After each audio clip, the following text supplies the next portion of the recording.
La reconnaissance partagée de l'africanité de l'Égypte ancienne touche à l'universel, rappelait le poète de la négritude, le Martiniquais Aimé Césaire. Je le cite.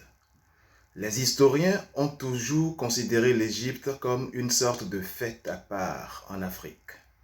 On oubliait même que l'Égypte était une nation africaine. En redonnant à l'Afrique son passé, Cheikh Anta Diop a peut-être redonné son passé à l'humanité. Fin de citation. Mesdames, mesdemoiselles et messieurs, bonjour et bienvenue dans Slap de TV Ibidoun. C'est un plaisir pour moi, Guillaume Adouvi, fondateur des éditions Ibidoun, maison d'édition de livres orientés vers l'Afrique et ses diasporas, mais également toutes les communautés afro-descendantes de l'Amérique, des Caraïbes et des Antilles, de partager avec vous cette édition de votre émission du Salon littéraire africain de Paris, SLAP. Votre rendez-vous littéraire. L'évidence que l'Égypte ancienne était africaine est loin d'être acquise, car quelques années après la mort de Aimé Césaire, au début du mois de janvier 2023 de cette année même, un sondage révélait qu'un Français sur 5, âgé de 18 à 24 ans, pensait que les pyramides égyptiennes avaient été bâties, tenez-vous bien, par des extraterrestres. Oui, des extraterrestres auraient bâti les pyramides en Égypte, selon de jeunes Français âgés de 18 à 24 ans. Cette conversion des regards de la France sur l'Afrique et de l'Afrique sur la France qu'invoque tant particulièrement et régulièrement le président français Emmanuel Macron ne devrait-elle pas commencer par l'enseignement de l'africanité de l'Égypte ancienne et la juste restitution de l'histoire commune de l'Afrique et de la France? Dans notre édition de ce jour, nous allons parler, vous l'avez compris, de Cheikh Anta Diop, dont nous entamons cette année 2023, qui est l'année du centenaire de sa naissance, avec, on espère, un grand hommage à lui rendre en décembre prochain, où il aurait eu justement 700 ans, s'il avait été encore parmi nous. Cheikh Anta Diop est un scientifique de formation, historien, anthropologue, homme politique sénégalais également. Il s'est attaché sa vie durant à montrer l'apport de l'Afrique et en particulier de l'Afrique noire à la culture et à la civilisation mondiale. Notre étude dans cette édition va se focaliser sur l'Égypte. Ce qu'on en a dit et ce qu'en a découvert Cheikh Anta Diop. Également ses controverses pour une certaine intelligentsia. Aussi, ses soubresauts pour la science qui conforte l'humanité et la confortera de plus en plus dans le futur et notamment grâce aux progrès technologiques et des moyens d'exploration et d'analyse de plus en plus sophistiqués. Confortera la thèse que l'Afrique est le berceau de l'humanité. D'ailleurs, selon Cheikh Anta Diop, l'humanité au début fut noire, avec des caractères et des traits négroïdes. L'homme était d'abord noir avant de devenir blanc et jaune, grâce à un fort mouvement de nomadisme et de migration intercontinentale. L'Homo sapiens sapiens se déplaça jusqu'en Europe où il laissera l'espèce Grimaldi, qui se transmuta en l'homme de Cro-Magnon, qui enfantera l'homme blanc, notamment connu à travers plusieurs générations sous ses traits d'aujourd'hui, l'homme blanc, le leucoderme. Cette affirmation de Cheikh Anta Diop fut comme un crime de lèse-majesté qui suscita tollé, brocas, ostracisme et autres sanctions académiques et notamment le boycott sévère de ses études. Le chercheur provoque le scandale dans les milieux universitaires en publiant en 1954 Nation nègre et culture. En fait, la thèse de doctorat pour laquelle il n'avait pu réunir un jury à la Sorbonne 3 ans auparavant par manque d'intérêt des professeurs. Cheikh Anta Diop venait par ses affirmations afrocentristes de commettre un grand crime. Justement et heureusement, pas contre l'humanité, ce crime-là. Ce n'était pas un crime contre l'humanité. L'humanité à laquelle il essayait de redonner son authenticité en lui recollant son africanité supprimée par effraction à cause d'une orientalité souhaitée par une certaine intelligentsia orientaliste d'alors, qui se focalisait sur la civilisation grecque, alors que les plus grands savants, chercheurs, philosophes grecs étaient tous allés étudier en Afrique, en Égypte, dont le plus célèbre d'entre eux, Thalès. On en reparlera. Cheikh Anta Diop a été un pionnier de la décolonisation de l'histoire et de la revalorisation de la narration historique africaine. Pourtant, il reste banni des programmes scolaires et les universités refusent d'aborder ses travaux. L'Égypte est au cœur des recherches. Redécouverte scientifiquement et militairement par l'Europe avec l'expédition du général Napoléon Bonaparte en 1798, l'Égypte n'est-elle pas aussi le berceau de l'orientalisme? L'orientalisme comme mouvement artistique en vogue dans une Europe possédée par les fantasmes d'un Orient sensuel, voluptueux et mystérieux. Mais aussi l'Égypte comme discours de la domination politique et culturelle européenne, puis occidentale, dénoncée en 1978 par l'universitaire palestinien Edouard Saïd dans l'orientalisme. L'Orient créé par l'Occident. L'Égypte, matrice des cultures africaines. Pour le scientifique, formé en physique et en chimie, la vallée du Nil fut non seulement le creuset d'où un peuple noir tira la civilisation qui brilla sur le monde pendant 3 millénaires, 3000 ans, mais aussi la matrice des structures sociales, dynastiques et rituelles des cultures africaines postérieures.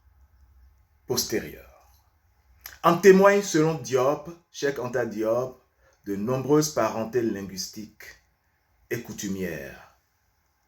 Je cite, « Quand on a découvert que l'Égypte avait une préhistoire, les égyptologues sont allés chercher ses sources dans les grandes civilisations mésopotamiennes, encore convaincus que la lumière ne pouvait venir que de l'Orient. Cette théorie a prévalu jusque-là dans les années 1960. Reconnaît Béatrice Midan-Renz,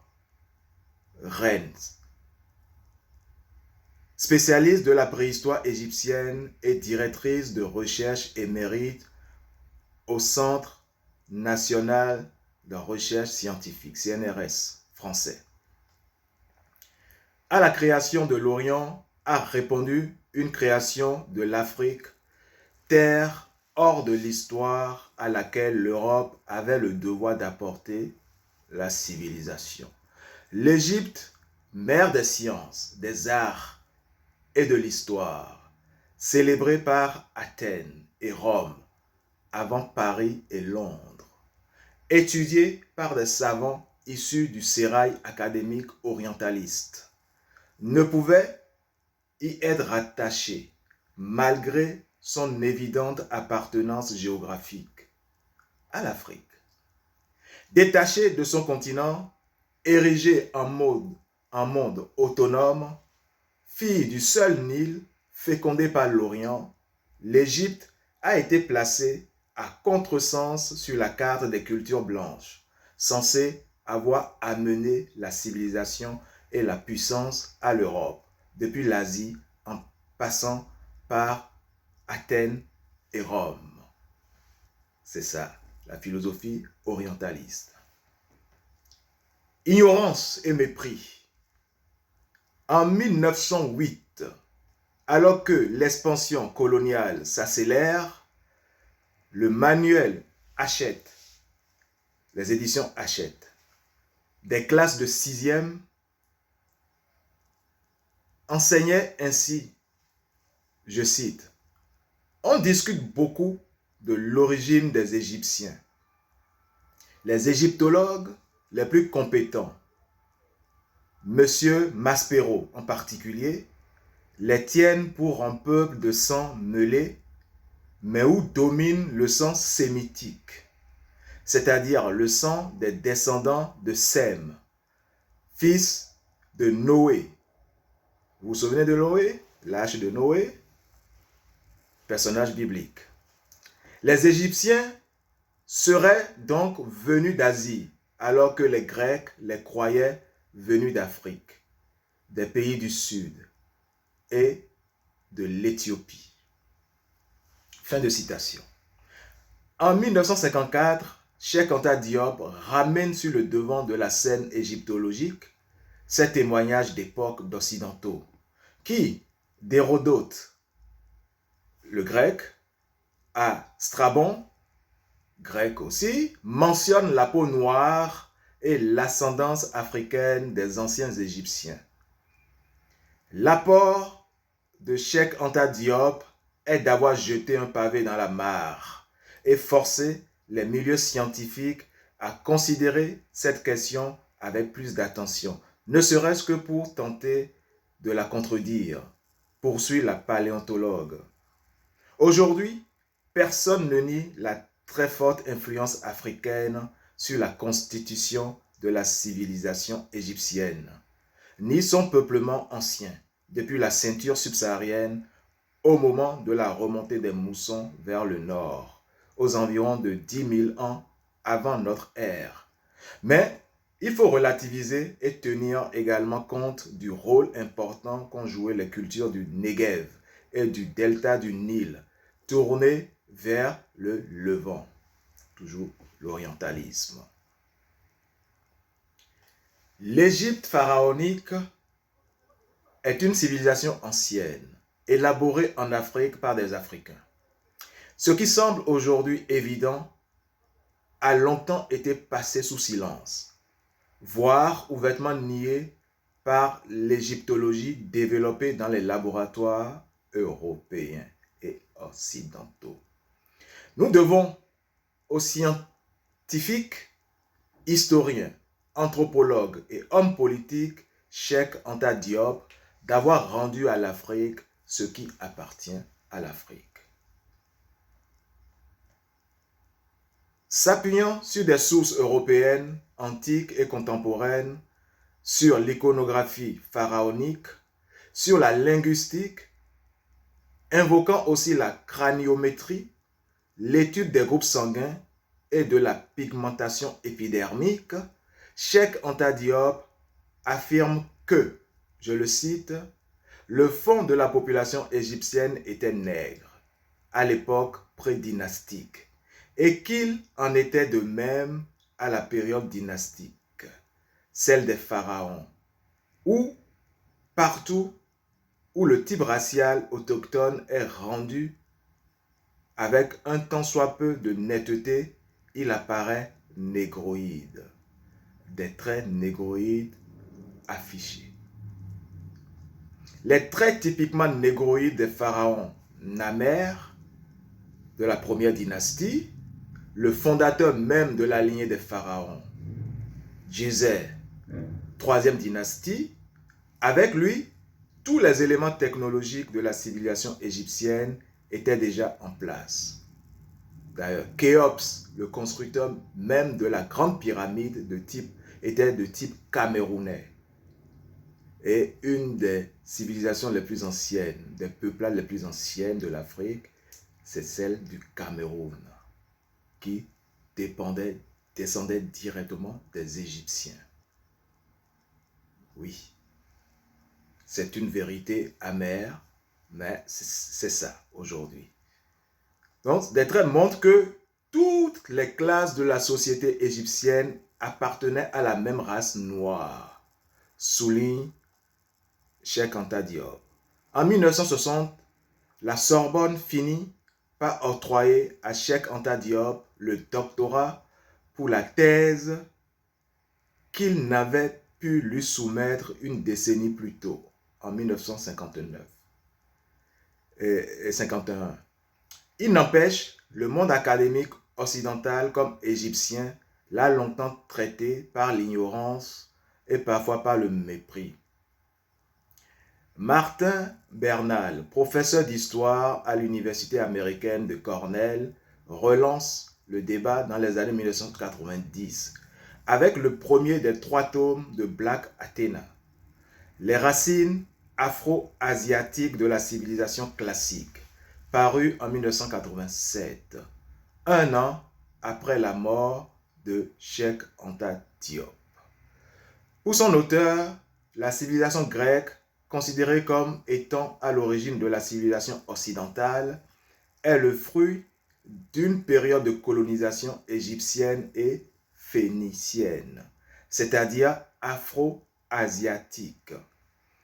Dans la lignée de Diop et de Saïd, Bernal dénonce l'appropriation par l'Occident de la culture du Proche-Orient antique pour servir son propre projet.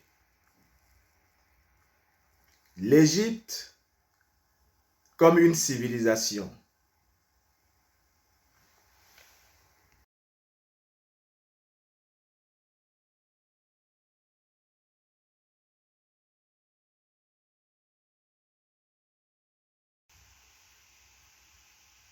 L'égyptologie afrocentrée est un domaine de recherche initié par Cheikh Anta Diop, où l'on étudie la civilisation de l'Égypte ancienne en partant du postulat qu'elle est une civilisation négro-africaine. En effet, selon Cheikh Anta Diop, la civilisation égyptienne serait une civilisation nègre et constituerait le berceau des cultures africaines subsahariennes. Cheikh Anta Diop argumente le bien fondé de sa position essentiellement par une série de considérations relatives à des analogies qu'il établit entre les cultures subsahariennes et celles de l'Égypte antique en termes de couleur de peau, de religion, de proximité linguistique, de système matrimonial, d'organisation sociale, etc. Pour lui, les populations africaines subsahariennes auraient comme ancêtres directs les anciens Égyptiens, dont une partie aurait migré vers l'Afrique de l'Ouest notamment. Mélanine et groupe sanguin. Les progrès exponentiels des technologies, notamment dans le domaine de la génétique, permettront-ils de trancher définitivement le débat des origines et de l'apparence physique des anciens Égyptiens? Dans son chapitre de l'histoire générale de l'Afrique, Cheikh Anta Diop réclamait une analyse poussée des grains de mélanine et des groupes sanguins des momies qui, pour lui, confirmerait une ascendance et une appartenance négroïde subsaharienne. En 1985, un an après la parution de cet ouvrage, un chercheur parvenait à étudier l'ADN d'un enfant égyptien momifié. Il a cependant fallu des années de progrès pour que la paléogénétique puisse se développer. Dans les années 2010, les premières découvertes de cette nouvelle discipline ont parfois contredit et parfois confirmé les conclusions de Cheikh Anta Diop. Mais plus proche de nous, en 2017, des scientifiques de l'Institut Max Planck en Allemagne publient dans la revue Nature les conclusions de leur propre recherche génétique sur 151 momies du Nouvel Empire à la période romaine. Je cite, « Nos analyses révèlent que les anciens Égyptiens partageaient davantage d'ascendance avec les proches orientaux que les Égyptiens contemporains qui ont reçu un apport subsaharien à des périodes plus récentes, post-romaines. Au vu de ces premières recherches, l'élément subsaharien apparaît bien moins important en Égypte que Cheikh Anta Diop ne le supposait. » Fin de citation. De la négritude à l'africanité. À l'inverse, en 2018, des généticiens britanniques découvraient que l'homme de Cheddar, comme d'autres congénères du Mésolithique exhumés en Europe, avait la peau noire. L'homme de Cheddar a été exhumé en Grande-Bretagne. Donc, il avait la peau noire, les cheveux crépus et les yeux bleus. L'ancêtre des Britanniques avait la peau noire, les cheveux crépus et les yeux bleus. D'autres séquençages permettent aujourd'hui d'avancer que les habitants de l'Europe avaient la peau et les cheveux sombres, loin des représentations scolaires européennes. Les premiers habitants de l'Europe avaient la peau et les cheveux sombres, loin des représentations scolaires européennes. Ce qui paraît confirmer la thèse de Diop, Cheikh Anta Diop, d'un peuplement récent de l'Eurasie par l'Afrique. La paléogénétique va bouleverser bien des choses, mais elle n'est pas encore assez pointue pour pouvoir donner le détail des physionomies. Tempère la préhistorienne du CNRS français, Béatrice Midin-Rennes. Ainsi, nul ne peut dire à quel moment et sous quelle influence sont apparus les traits négroïdes des premiers habitants de l'Europe et des anciens Égyptiens, chers à Cheikh Anta Diop, conclut-elle. Madame Béatrice Midin-Rennes. L'exploration des origines de l'humanité ne fait que débuter et n'a pas fini de surprendre. À l'école de Dakar, comme au Collège de France, je cite, « L'Égypte n'appartient qu'à elle-même, mais elle s'est constituée sur le sol africain, par des peuples d'Afrique, et toute sa partie sud, aux portes du Soudan, a été pendant des millénaires sa région la plus dynamique, le berceau de sa construction idéologique et de sa monarchie. Pour nous, c'est une évidence, peut-être faut-il davantage le dire au grand public. » Fin de citation. Conclut la préhistorienne française. En commençant par les écoles, où les plus jeunes éprouvent toujours une véritable fascination pour les pharaons. Donc, il y a un renversement de la logique orientaliste au profit ou de la restitution de l'africanité des anciens Égyptiens. Nous allons à présent passer à l'étape d'une plus ample connaissance avec notre personnalité d'aujourd'hui, Cheikh Anta Diop. Cheikh Anta Diop est né le 29 décembre 1923 à Tietou, au Sénégal. Il est mort le 7 février 1986 à Dakar, au Sénégal.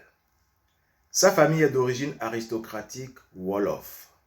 À l'âge de 23 ans, il part pour Paris afin d'étudier la physique et la chimie, mais se tourne aussi vers l'histoire et les sciences sociales.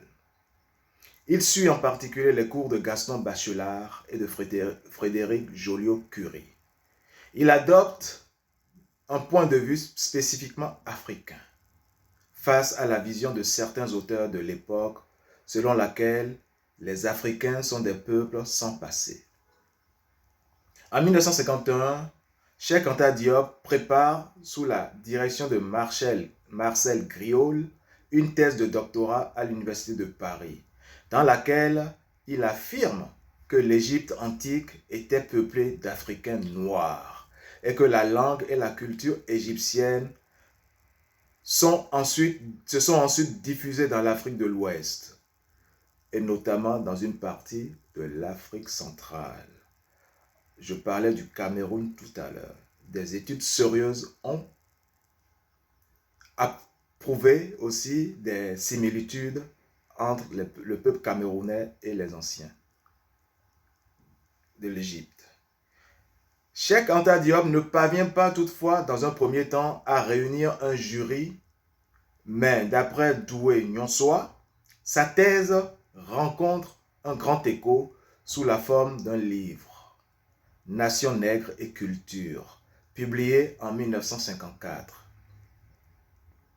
Cheikh Anta Diop obtiendra finalement son doctorat en 1960.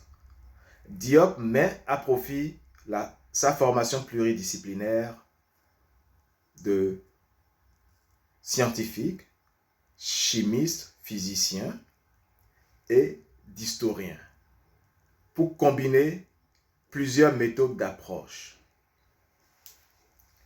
Mais Cheikh Anta Diop était aussi un intellectuel engagé, sinon très engagé, et un homme politique. Par ailleurs, dès 1947, il s'est engagé politiquement en faveur de l'indépendance des pays africains et de la constitution d'un État fédéral en Afrique. Jusqu'en 1960, il lutte pour l'indépendance de l'Afrique et du Sénégal en particulier et contribue à la politisation de nombreux intellectuels africains en France. Entre 1950 et 1953, il est secrétaire général des étudiants du Rassemblement démocratique africain, le RDA, et dénonce très tôt, à travers un article paru dans La Voix de l'Afrique noire, l'Union française proposée qui, quel que soit l'angle sous lequel on l'envisage, apparaît comme défavorable aux intérêts des Africains. Poursuivant la lutte sur un plan plus culturel, Cheikh Anta Diop participe aux différents congrès des artistes et écrivains noirs. Et en 1960, il publie ce qui va devenir sa plateforme politique, Les fondements économiques et culturels d'un futur État fédéral en Afrique noire. Une référence, encore aujourd'hui. L'Égypte, l'idée d'une Égypte ancienne noire avait déjà été avancée par d'autres auteurs antérieurement. Mais l'œuvre de Cheikh Anta Diop est fondatrice dans la mesure où elle a considérablement approfondi l'étude du rôle de l'Afrique noire dans les origines de la civilisation. Elle a donné naissance à une école d'égyptologie africaine en s'inspirant, par exemple, de Théophile Obenga, Mubabinge Bilolo et Molefi Kete Asante. Diop a participé à l'élaboration d'une conscience africaine libérée de tout complexe face à la vision européenne du monde. Les travaux de Cheikh Anta Diop, entre autres, ont donné naissance à un courant historiographique dit afrocentriste.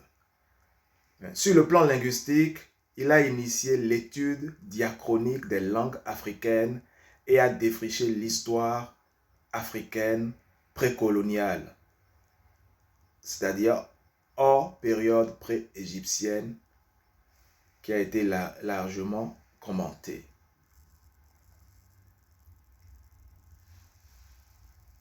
L'université de Dakar porte dorénavant le nom Université Cheikh Anta Diop, en hommage à Cheikh Anta Diop, et ce depuis mars 1987, environ quelques mois après, un an environ après son décès.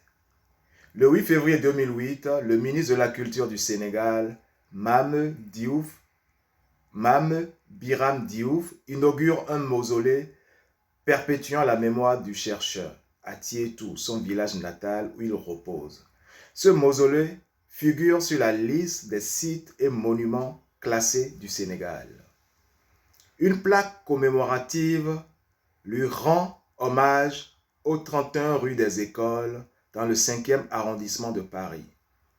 Elle indique, je cite, « Cheikh Anta Diop, 1923-1986, savant et homme politique africain, écrivit ici Nation, nègre et culture. Hommage de l'Afrique. » Fin de citation. Chères auditrices et chers auditeurs, mesdames, mesdemoiselles et messieurs, ainsi s'achève l'édition de ce jour de votre émission SLAP, Salon littéraire africain de Paris, sur TV Ibidoun. Je vous remercie pour votre attentive écoute. Je suis Guillaume Adouvi, fondateur des éditions Ibidoun, maison d'édition de livres orientée vers l'Afrique et ses diasporas, mais également sur toutes les communautés afro-descendantes de l'Amérique, des Antilles et des Caraïbes. Nous sommes situés à Paris, dans le 19e arrondissement. Si vous voulez nous écrire, vous allez prendre nos contacts sur la page YouTube. Vous avez les informations, et notamment si vous avez une proposition à nous faire, si vous avez un projet éditorial, nous serions prêts à vous accompagner jusqu'à la publication et à la commercialisation de votre œuvre, parce que nous sommes également présents en Afrique, au Bénin et notamment en Afrique de l'Ouest. Merci, à très bientôt.